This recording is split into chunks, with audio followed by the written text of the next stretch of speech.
नमस्कार दोस्तों, मैं विजय तिवारी। स्वागत है आपका हमारे YouTube channel the book society में, जहां हम आज की क्लास में सब्जेक्ट कोड बीपीएससी 132 के चैप्टर नंबर 11 की चर्चा करेंगे। चैप्टर का नाम होगा जेंडर। इससे पहले 10 चैप्टर की वीडियो ऑलरेडी चैनल पर अपलोड है। यदि आपने उन लेक्चरों को नहीं सुना है तो सबसे पहले उन लेक्चरों को जरूर सुन लीजिएगा। इसके साथ साथ यदि आप हमारे चैनल पर नए हैं तो चैनल से जुड़ना ना भूलें। तो चलिए शुरू करते हैं आज की क्लास। तो देखो, जब हम जेंडर की बात करते हैं तो हम ये देखते हैं प्राय ज़्यादातर जो समाज हैं उन समाज में स्त्री और पुरुष के आधार पर भेदभाव किया जाता है। और जेंडर की जब आप बात करते हो तो 3 जेंडर होते हैं, एक पुरुष, एक स्त्री और एक ट्रांसजेंडर। वर्तमान की राजनीति में ट्रांसजेंडर का जो मुद्दा है वो बहुत ही ज़्यादा हावी है। तो जब हम समाज में अलग अलग क्षेत्रों में अलग अलग जगहों पर जब हम देखते हैं तो हमें ये पता चलता है कि कुछ समाज ऐसे हैं जहाँ पुरुषों को प्रताड़ित किया जाता है, लेकिन पुरुषों को ज़्यादा प्रताड़ित उस जगह पर किया जाता है जिस जगह पर आर्थिक आधार पर भेदभाव चलते होंगे। यानी कि जो गरीब वर्ग का पुरुष है उसका बड़े पैमाने पर समाज में शोषण किया जाता है। इसी प्रकार से जब आप महिलाओं की बात करते हो तो विश्व के ज़्यादातर समाज ऐसे रहे हैं, खासतौर पर भारत जैसे देश की अगर आप बात करोगे तो यहाँ का जो समाज रहा है वो पुरुष प्रधान रहा है। ऐसे में स्त्रियों की स्थिति बहुत ज़्यादा निम्न रही है। और जब हम ट्रांसजेंडर की बात करते हैं तो ये वर्तमान में उभरता हुआ एक बहुत बड़ा मुद्दा है, जहाँ ट्रांसजेंडरों के साथ बहुत सारे भेदभाव किए जाते हैं। लेकिन फिर भी तीनों को एक साथ अगर रखा जाए, यानी कि पुरुष, महिला और ट्रांसजेंडरों को, तो हमें ये दिखाई देता है कि महिलाओं की स्थिति इसमें सबसे ज़्यादा क्या है, निम्न रही है। महिलाओं के लिए जो व्यवस्था रही है वो ज़्यादा शोषणकारी रही है और सदियों से उनका लगातार शोषण किया जा रहा है। इसलिए वर्तमान में जो महिला आंदोलन है, जो नारीवादी आंदोलन है, वो लगातार चर्चा का क्या रहते हैं, विषय रहते हैं।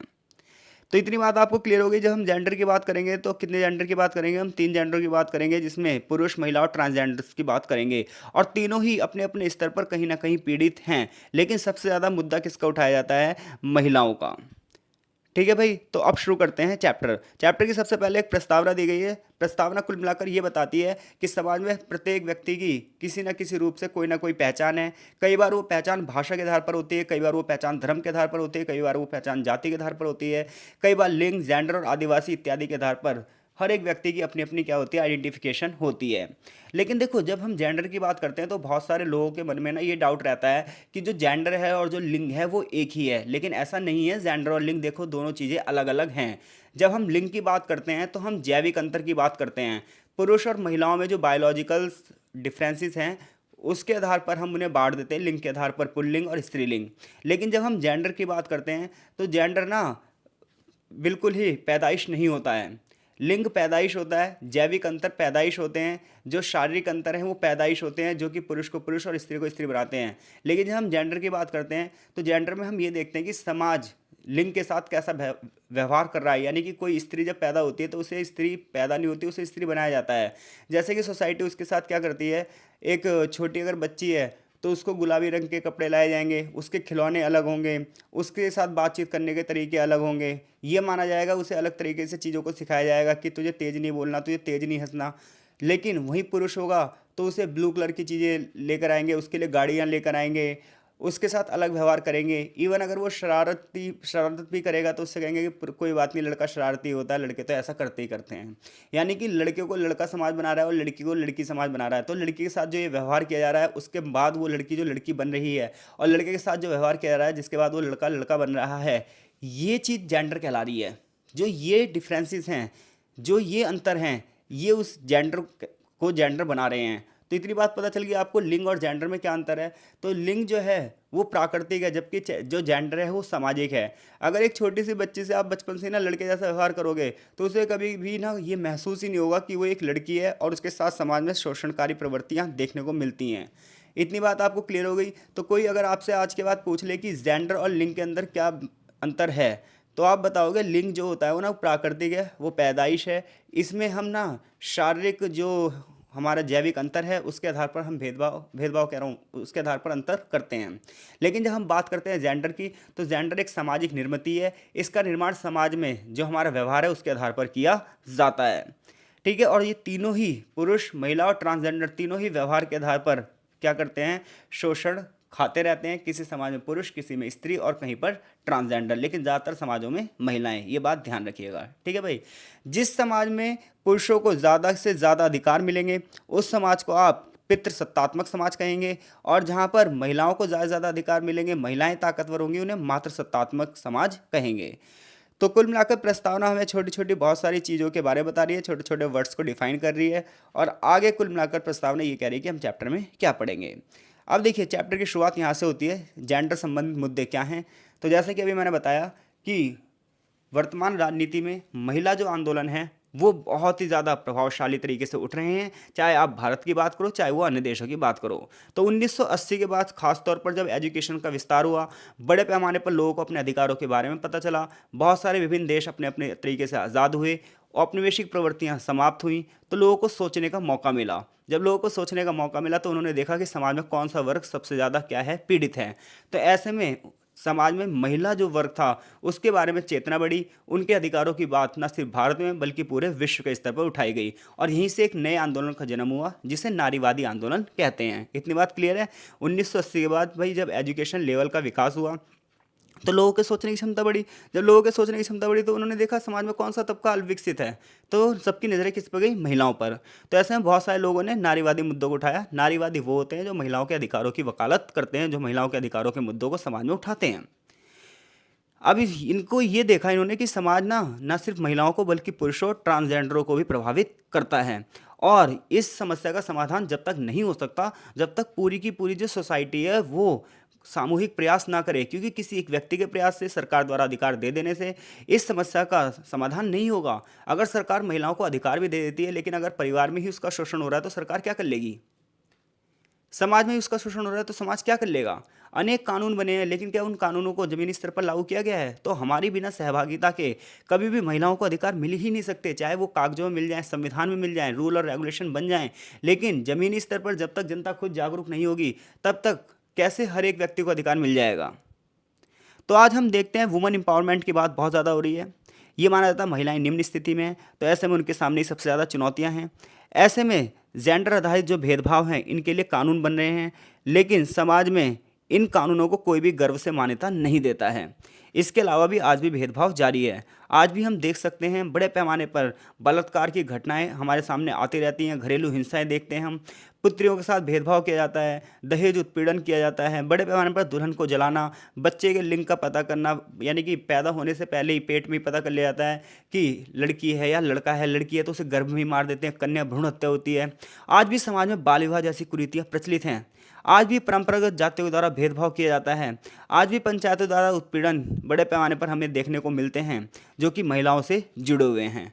तो जेंडर से जो संबंधित मुद्दे हैं उन मुद्दों में प्रमुख मुद्दे हैं क्या, घरेलू हिंसा, बलात्कार, कन्या भ्रूण हत्या, कन्या शिशु हत्या, बाल विवाह, शादी के बाद जो घरेलू हिंसा हो रही है वो, इसके साथ साथ बच्चे का जो लिंग पता लगाया जा रहा है उसके आधार पर उसकी माँ के साथ जो भेदभाव किया जा रहा है, एंड सो मोर। ये सब जेंडर आधारित मुद्दे हैं। समय के साथ साथ मुद्दे और भी ज़्यादा उठे। वर्तमान में ये मुद्दा उठ रहा है कि राजनीति में महिलाओं की जो भागीदारी है वो ज़्यादा से ज़्यादा होनी चाहिए, क्योंकि राजनीति में महिलाओं की भागीदारी नहीं है, इसी वजह से ही महिलाओं का ज़्यादा शोषण हो रहा है, क्योंकि जिस वर्ग का शोषण हो रहा है उसके पीछे ये मान्यता है कि उस वर्ग को पावर ही नहीं मिली कभी। तो जब महिलाओं के पास पावर होगी तो अपने आप ही इनका मानना है कि एक महिला ही अच्छे से एक महिला को समझ सकती है। अब देखिए, जेंडर एवं विकास, इस बात पर सभी लोगों की सहमति है कि जिस भी वर्ग को आगे बढ़ाना है उसको इस शिक्षा को बढ़ा दीजिए, वो वर्ग अपने आप ही आगे बढ़ जाएगा। तो ये बात सही है कि महिलाओं को अगर शिक्षित बना दिया जाए, उन्हें आर्थिक रूप से सक्षम कर दिया जाए, उन्हें राजनीतिक प्रतिनिधित्व दे दिया जाए, यानी कि पॉलिटिकल लीडरशिप दे दी जाए, तो मे भी समानता प्राप्त की जा सकती है और उनकी जो क्षमताएँ हैं उनका विकास किया जा सकता है। जब तक आप आर्थिक स्वतंत्रता को बढ़ावा नहीं दोगे, जब तक आप किसी भी एक जेंडर को ही केवल स्वतंत्रता दोगे, तो ऐसे में दूसरे जेंडर का तो शोषण होना ही है। प्राचीन काल से हम देख रहे हैं पुरुषों को ही केवल क्या है, वोट डालने का अधिकार है, पुरुषों को ही क्या है, केवल कमाने का अधिकार है, घर के बाहर की सारी गतिविधियां कौन करेंगे, पुरुष करेंगे। ऐसे में महिलाएं क्या हुई, घरेलू दुनिया में सीमित रह गई। परिणामतः ये रहा कि आज वो समाज में पिछड़ चुकी है, आज पूरी दुनिया की आधी आबादी समाज में पिछड़ चुकी है, लेकिन फिर भी कोशिशें जारी हैं। ये माना जाता है एक पुरुष से, एक महिला से, एक ट्रांसजेंडर से एक समान व्यवहार किया जाना चाहिए। ये नहीं देखा जाना चाहिए कि वो पुरुष पुरुष है, वो स्त्री स्त्री है या फिर वो ट्रांसजेंडर है। उसका रीज़न ये है, वो पुरुष बाद में है, वो एक स्त्री बाद में है, वो एक ट्रांसजेंडर बाद में है। वो सबसे पहले पता है क्या है, वो सबसे पहले एक ना मनुष्य है। तो एक मनुष्य होने के नाते मनुष्य जैसे व्यवहार का वो क्या है, भागीदारी है, तो उसको क्या कहते हैं, वैसा व्यवहार मिलना भी चाहिए। एक मानवीय प्राणी के रूप में उसे सम्मान मिलना चाहिए। चाहे नौकरी, शिक्षा, स्वास्थ्य का कोई सा भी क्षेत्र हो, हर जगह ना जो इनइक्वलिटी फैली हुई है, जो हर जगह असमानता फैली हुई है, इस असमानता को ख़त्म कर देना चाहिए। हालांकि वर्तमान में विभिन्न प्रकार की किताबों का जो लेखन किया जा रहा है, समाचार में बहुत सारे जो मुद्दे उठाए जा रहे हैं, वहाँ पर ये मुद्दे लगातार उठाए जा रहे हैं। तो यहाँ तक अब तक चैप्टर में जो प्रश्न बने वो बने हैं जेंडर और लिंग में क्या अंतर है, तो मैंने आपको बता दिया है। जेंडर भेदभाव के प्रमुख मुद्दे क्या हैं, इसकी चर्चा भी हमने कही थी। घरेलू हिंसा, बलात्कार, ये सब चीज़ें क्या हैं, जेंडर भेदभाव के प्रमुख मुद्दे हैं। राजनीतिक स्तर पर भागीदारी को बढ़ावा दिया जाए। जेंडर और विकास के बीच में क्या संबंध है, तो जेंडर और विकास के बीच में सीधा सीधा संबंध है। जितने ज़्यादा लोग शिक्षित होंगे, जितने ज़्यादा लोग एजुकेटेड होंगे, जितने ज़्यादा उनको एम्प्लॉयमेंट मिलेगा, जितने ज़्यादा यानी कि उनको रोजगार मिलेगा, जितने ज़्यादा वो आर्थिक रूप से सक्षम होंगे, उतना ही ज़्यादा उनका विकास होगा और उतना ही उनको सम्मान की भी प्राप्ति होगी। क्योंकि किसी भी देश में आज जो व्यक्ति के विकास का पैमाना है वो ये है कि वो व्यक्ति कितना ज़्यादा आर्थिक रूप से निर्भर है। अब देखिए, जेंडर संबंधित कुछ आंदोलनों का अध्ययन करेंगे। तो जब जब जेंडर के संबंधित आंदोलन देखते हैं, इतिहास में उसका अध्ययन करते हैं, तो इन्हें दो भागों में बांटा जाता है। एक आज़ादी से पहले के आंदोलन और एक आज़ादी के बाद के आंदोलन। तो जब आप आज़ादी से पहले के आंदोलन की बात करोगे तो ये आंदोलन समाज सुधार से प्रेरित रहे हैं। तो भारत में महिला आंदोलन की शुरुआत आज़ादी से पहले ही शुरू हो चुकी थी। ये आंदोलन महिलाओं से जुड़े सही मुद्दों को उठा रहे थे। जैसे कि आपको पता है, उस समय सती प्रथा बहुत ज़्यादा थी भारतीय समाज में। तो सती प्रथा, बाल विवाह जैसी जो कुरीतियाँ थीं, शिशु हत्या, कन्या शिशु हत्या, कन्या भ्रूण हत्या जैसी समस्याएं थी, वो शुरुआत से ही थी। तो सबसे पहले जो मुद्दे उठे वो मुद्दे इन्हीं समस्याओं को ख़त्म करने के लिए उठे। खासतौर पर विधवा पुनर्विवाह को लेकर, सती प्रथा को ख़त्म करने को लेकर और बाल विवाह को ख़त्म करने के लेकर शुरुआत में बहुत सारे आंदोलन चले। और ऐसे में जब हम बात करते हैं समाज सुधारों की, तो हमारे सामने सबसे पहला नाम आता है राजा राम मोहन राय का। तो राजा राम मोहन राय प्रारंभिक दशकों में 19वीं सदी के सबसे पहले इन्होंने ये मुद्दा उठाया। इन्हें भारतीय पुनर्जागरण का जनक भी कहा जाता है। इसके अलावा विद्यालकर जैसे जो नाम थे वो थे। पंडित मृत्युंजय विद्यालकर ने ये घोषणा करी कि सती को शास्त्रों से मान्यता नहीं मिली है। इन लोगों ने सती प्रथा के खिलाफ आवाज़ उठाई। तो 1817 में पंडित मृत्युंजय विद्यालंकर ने ये कहा कि सती को शास्त्रों में कहीं मान्यता नहीं मिली है। किस शास्त्र में लिखा है कि सती प्रथा होनी चाहिए, किस शास्त्र में लिखा है कि पति की मृत्यु के बाद पत्नी को जला देना चाहिए। ऐसी आवाज़ें ना समाज में उठने लगी। इसी प्रकार 1850 में पंडित ईश्वरचंद विद्यासागर ने यह दलील दी, शास्त्र कभी भी विधवा का पुनर्विवाह का विरोधी नहीं रहा है। किसी भी हिंदू शास्त्र में ये नहीं लिखा है कि विधवाओं का विवाह नहीं होना चाहिए। विधवाओं को भी दोबारा से अपनी ज़िंदगी शुरू करने का अधिकार है।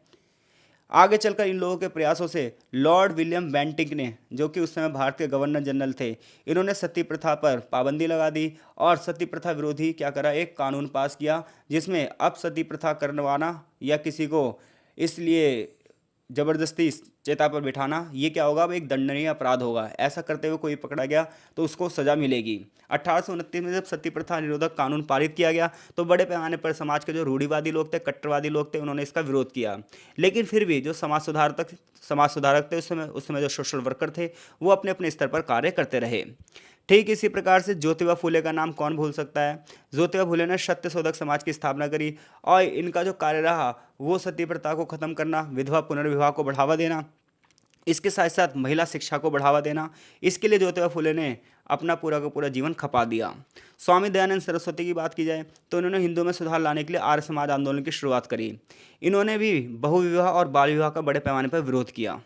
इसके अलावा इन्होंने लड़के और लड़की दोनों की शिक्षा का समर्थन किया। संस्कृत और अंग्रेजी दोनों को समान रूप से पढ़ने के वे पक्षधर थे। इतना ही नहीं, लड़की और लड़कों की जो शादी की उम्र थी वो ये चाहते थे कि 16 वर्ष से बढ़ाकर 21 वर्ष कर दी जाए। तो ऐसे में आज़ादी से पहले के अगर आप आंदोलन देखोगे तो ये ज़्यादातर सती प्रथा पर रोक के लिए होंगे, बाल विवाह को ख़त्म करने के लिए होंगे और विधवा पुनर्विवाह से जुड़े होंगे। और कुछ बड़े बड़े नाम आएंगे, जैसे राजा राम मोहन राय का नाम हो गया, ज्योतिबा फुले का नाम हो गया, स्वामी दयानंद सरस्वती का नाम हो गया, ईश्वरचंद विद्यासागर का नाम हो गया, पंडित मृत्युंजय विद्यालकर का नाम हो गया, केशव चंद्र सेन का नाम आएगा। तो ऐसे कुछ नाम हैं जिन्होंने लगातार महिलाओं के अधिकारों की डिमांड की है। स्वतंत्रता प्राप्ति के बाद के जब समय की बात करोगे आप, तो स्वतंत्रता प्राप्ति के बाद का जो समय रहा है, खासतौर पर 1975 के बाद के जो भारत की राजनीति रही है, उसमें महिला आंदोलन बड़े पैमाने पर हावी रहा है। महिलाओं के से संबंधित जो अधिकारों के मुद्दे हैं, ये बड़े पैमाने पर भारतीय राजनीति में हावी रहे हैं। कुछ एनजीओज़ की स्थापना हुई है। इसके अलावा बहुत सारे राजनीतिक दलों ने भी क्या करा है, महिला संबंधित जो मुद्दा है वो बहुत ज़्यादा उठाया है।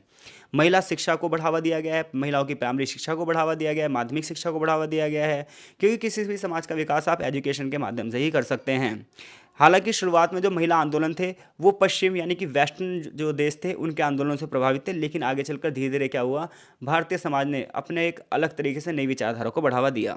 ये माना गया आज़ादी के बाद जो आंदोलनों में महिला आंदोलनों की खास बात रही, उन्होंने पितृसत्तात्मक समाज का विरोध किया है। उनका मानना है कि महिलाओं के साथ जितने भी भेदभाव हो रहे हैं उसका जो कारण है वो पितृसत्तात्मक व्यवस्था है, जहाँ पितृसत्तात्मक व्यवस्था में पुरुषों को सारे अधिकार दिए गए हैं, संपत्ति के अधिकार पुरुषों को दिए गए हैं, पुरुष को वंश आगे बढ़ाने का जो है वो बीज माना जाता है, जबकि स्त्रियों को इसी के आधार पर भेदभाव किया जाता है। ऐसे महिलाओं को भी संपत्ति में अधिकार मिलने चाहिए, महिलाओं को भी आर्थिक रूप से सक्षम होना चाहिए, तभी ये भेदभाव खत्म हो सकते हैं। कुछ लोगों का ये मानना है कि पितृसत्तात्मक जो समाज है और जो स्त्री से द्वेष रखने वाले जो लोग हैं ये हमेशा समाज में बने रहते हैं। ऐसे में बहुत सारे संगठन कार्यकर्ता, विद्वान, बुद्धिजीवी और जो नेता हैं ये जेंडर आधारित भेदभाव और असमानताओं को समाप्त करने का आज प्रयास कर रहे हैं। ऐसे में आप देख सकते हो जैसे दिल्ली महिला आयोग जैसे जो संस्थान हैं, इसके अलावा ये जो महिला समानता आंदोलन को बढ़ावा दे रहे हैं, महिला मुक्ति आंदोलन को बढ़ावा दे रहे हैं। तो ऐसे में जब महिला समानता आंदोलन की बात करते हैं तो इसका लक्ष्य होता है पितृसत्तात्मक असमानता को खत्म करना। ये परिवार और सामाजिक और आर्थिक ढांचे को निशाना नहीं बनाते, ये सिर्फ ये चाहते हैं कि जो पितृसत्तात्मक समाज है उसमें महिलाओं को भी क्या मिले, ज़्यादा से ज़्यादा अधिकार मिले। लेकिन जब हम महिला मुक्ति आंदोलन की बात करते हैं तो ये लोग श्रम विभाजन को चुनौती देते हैं। ये लोग ये कहते हैं कि जो बड़े पैमाने पर आज बहुत सारी जो पोस्टें हैं वो केवल पुरुषों के लिए आरक्षित की गई हैं, इसमें महिलाओं को भी उतना ही योगदान मिलना चाहिए। बड़े पैमाने पर जो महिला आंदोलन के तरीके हैं उसमें प्रदर्शन, धरना प्रदर्शन, जनहित याचिकाएं, सोशल मीडिया, इन सब का यूज़ किया जा रहा है। सरकार पर लगातार दबाव बनाया जा रहा है। फॉर एग्जाम्पल दिल्ली में दिसंबर 2012 में निर्भया कांड हुआ था, जिसमें चलती हुई बस में एक महिला का बलात्कार कर दिया गया था। तो ऐसे में बड़े पैमाने पर बहुत सारे लोग गलियों में उतर गए थे, धरने प्रदर्शन किए गए थे, कैंडल मार्च चलाए गए थे, इसके साथ साथ बहुत सारे आयोजन किए गए थे। बड़े पैमाने पर हमने देखा था कि करोड़ों लोग सड़कों पर उतर आए थे। परिणाम था उन हत्यारों को फांसी दी गई। तो इससे पता चलता है कि जनता जब आवाज़ सामूहिक रूप से उठाती है तो डेफिनेटली क्या करना पड़ता है, सरकार को झुकना ही पड़ता है। सरकार को नियम कानूनों को नए तरीके से क्या करना पड़ता है, निर्माण करना पड़ता है। आगे हम बात कर रहे हैं LGBTQ या फिर ट्रांसजेंडर्स की। देखो, ट्रांसजेंडर का मतलब ये होता है कि व्यक्ति अपने ही लिंग से प्रभावित है, यानी कि जो पुरुष है वो पुरुष से ही प्रभावित है, स्त्री जो है वो स्त्री से ही प्रभावित है। जब हम बात करते हैं LGBTQ, तो LGBTQ का मतलब L से लेस्बियन है, फिर गे, फिर बाइलैंग्वेज, ट्रांसजेंडर और क्योर। ये सब इस फुल फॉर्म में आते हैं किसकी, LGBTQ की। ये मैंने हाईलाइट कर रखा है, आप इसे पढ़ सकते हैं। तो जब आपसे कोई पूछे LGBTQ क्या है तो आप बताओगे LGBTQ में लेस्बियन, गे, बाइलिंगुअल, ट्रांसजेंडर और क्योर आते हैं। ठीक है भाई। तो ट्रांसजेंडर वे व्यक्ति हैं जो ना तो पूरी तरह से नारी हैं ना ही पूरी तरीके से पुरुष हैं, पुरुष और नारी का जोड़ हैं। या फिर कुछ लोग कहते हैं ना तो नारी है ना ही पुरुष हैं। ऐसे व्यक्ति का जो जेंडर है वो जन्म के समय मिलान नहीं हो पाता है। इनमें पुरुष महिला जैसे दोनों के लक्षण होते हैं। तो इसमें उस व्यक्ति का क्या दोष, क्योंकि वो व्यक्ति तो पैदा ही ऐसा हुआ है, तो समाज उसके साथ क्यों ऐसा भेदभाव करता है। LGBTQ समूह के जितने भी लोग हैं, लेस्बियन वो लड़कियां हैं जो एक लड़की दूसरी लड़की से प्रभावित होती है, जबकि गे उन लोगों के लिए वर्ड यूज़ किया जाता है जो पुरुष पुरुष से प्रभावित रहते हैं।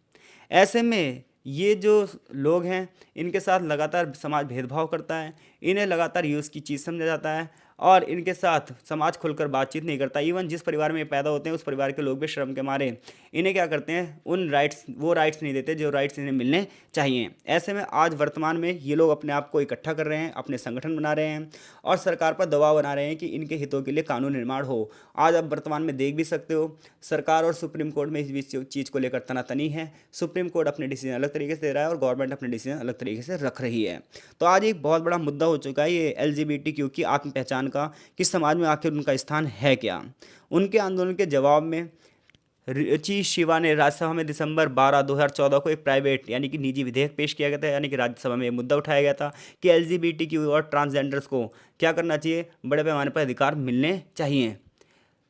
और आगे चलकर 2018 में सर्वोच्च न्यायालय ने समलैंगिक को क्या कर दिया, लीगल घोषित कर दिया कि अगर कोई लड़की लड़की से शादी करती है, कोई लड़का लड़के से शादी करता है तो ये लीगल है, इसे समाज में मान्यता दी जानी चाहिए। लेकिन ऐसे में बहुत सारे धार्मिक संगठनों ने ये मुद्दा उठाया कि इससे समाज में विकृतियाँ आएंगी, इससे समाज में चीज़ें बेकार हो जाएंगी और ये मुद्दा अभी भी क्या है, चर्चा का विषय बना हुआ है। लेकिन कुछ भी हो, ये बिल जो है वो ट्रांसजेंडरों के आत्मसम्मान की बात करता है, आत्म पहचान की बात करता है।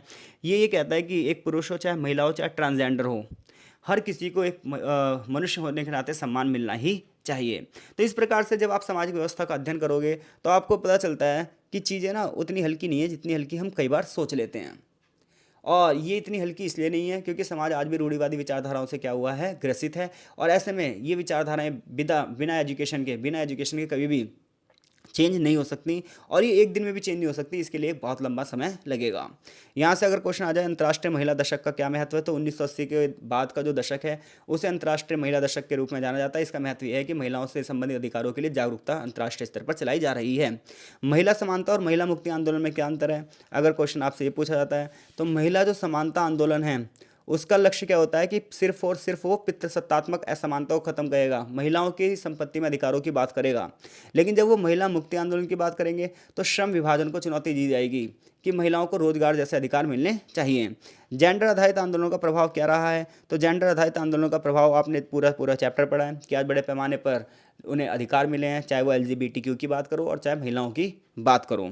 आगे चैप्टर में सारांश दिया गया है और चैप्टर यहीं पर खत्म होता है। आई होप सो चीज़ें आपको समझ में आई होंगी। मिलते हैं आपसे नेक्स्ट चैप्टर में। कमेंट बॉक्स में कमेंट जरूर करिए और वीडियो को लाइक भी ज़रूर करिए।